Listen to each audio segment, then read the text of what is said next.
Em nome do Pai, do Filho e do Espírito Santo. Amém. Amados irmãos e irmãs, é com muita alegria que nós estamos aqui para juntos estudar e meditar a primeira leitura que a Igreja nos propõe para o 27º domingo do tempo comum do ano C. A leitura se encontra lá no livro do profeta Abacuque, capítulo 1, que diz assim para a gente: Senhor, até quando clamarei sem me atenderes? Até quando devo gritar a ti, violência, sem me socorreres? Por que me fazes ver iniquidades quando tu mesmo vês a maldade? Destruições e prepotência estão à minha frente. Reina a discussão, surge a discórdia. Respondeu-me o Senhor dizendo: Escreve esta visão, estende seus dizeres sobre tábuas, para que possa ser lida com facilidade.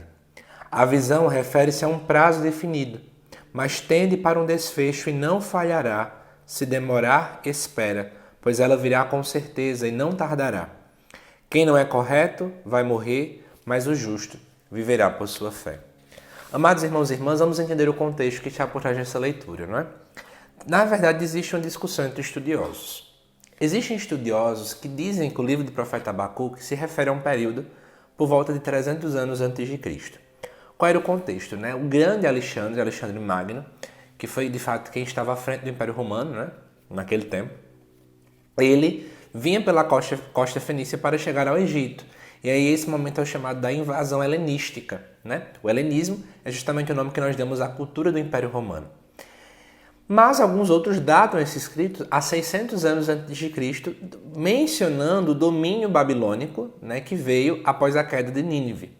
Então, uns falam da invasão do Império Romano, outros do Império Babilônico. Mas veja, independentemente da realidade, existia uma invasão iminente.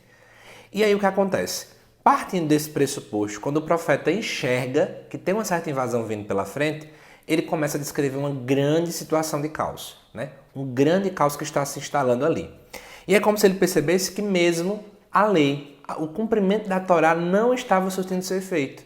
É como se mesmo fazendo tudo o que Deus dizia que era para ser feito, o caos ainda estava, a violência ainda estava, a ponto dele dizer assim: Senhor, até quando clamarei sem me atenderes? Né? Parece que Deus não estava escutando.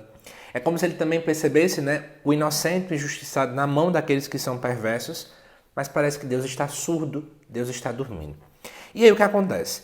Ele começa lá do versículo 2. Vamos versículo por versículo para a gente poder entender. Senhor, até quando clamarei sem me atenderes? A gente vê aqui claramente o profeta que praticamente chora, implora, intercede pelo seu povo, mas parece que Deus está calado. Ele até vai dizer: até quando devo gritar a ti violência? Né? Ou seja, ele gritava: Senhor, tem violência, tem guerras, tem pessoas morrendo, tem pessoas sofrendo. No versículo 3, por que me fazes ver iniquidades quando tu mesmo vês a maldade? Né? Ou seja, por que o Senhor me faz ver o pecado do povo, essas realidades, se o Senhor também está vendo?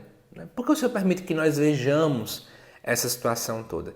Ele fala das destruições, da prepotência, da discussão, da discórdia, e o profeta nos parece até o momento que ele passa por um momento de muita dor, porque ele vê essa situação toda e parece que Deus está dormindo. Mas aí nós chegamos no capítulo 2. Mas antes, deixa eu só dar uma pausa para fazer um rápido comentário.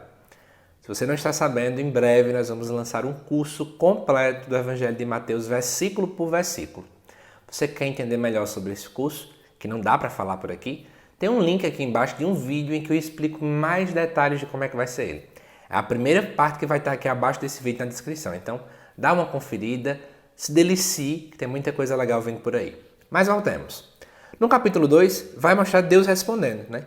Escreve esta visão, estende seus dizeres sobre tábuas para que possa ser lida com facilidade. Ou seja, o que eu vou dizer agora é muito importante que todo mundo compreenda.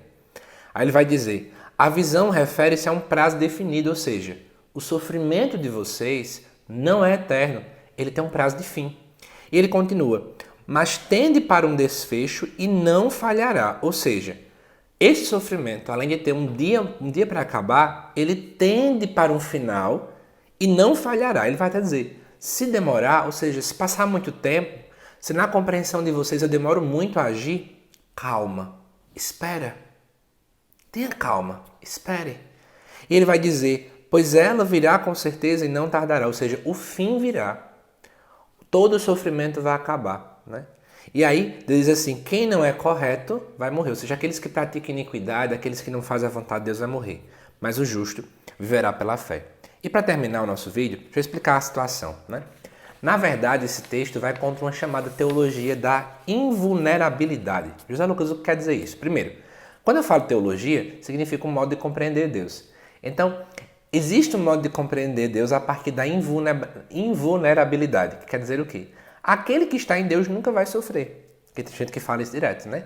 Quem está em Deus, quem reza, quem isso, quem aquilo, nunca sofre.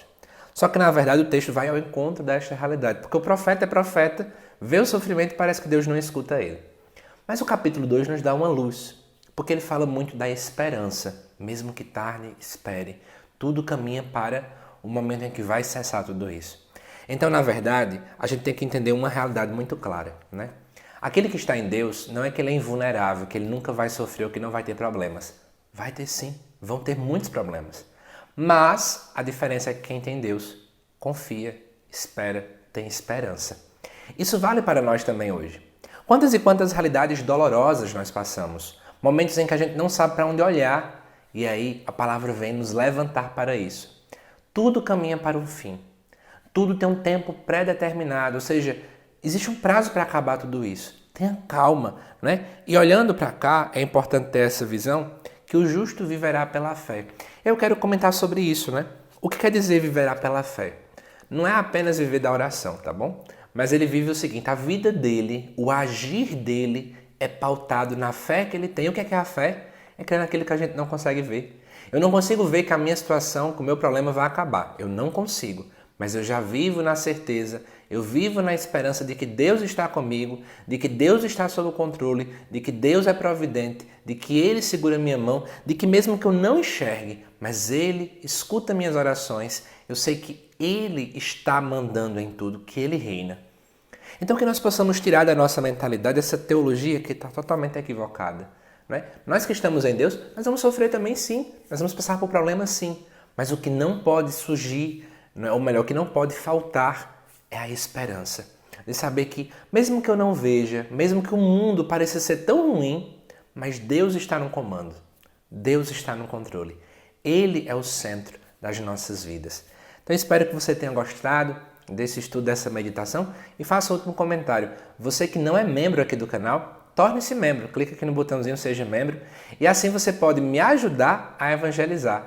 Por apenas R$5 ao mês, se for querigma, ou R$25 ao mês, caso seja discipulado, você pode ajudar a essa missão que tem aqui de evangelização, tá bom? Que Deus te abençoe, amado irmão, amada irmã, e até o nosso próximo vídeo aqui no canal. Até mais!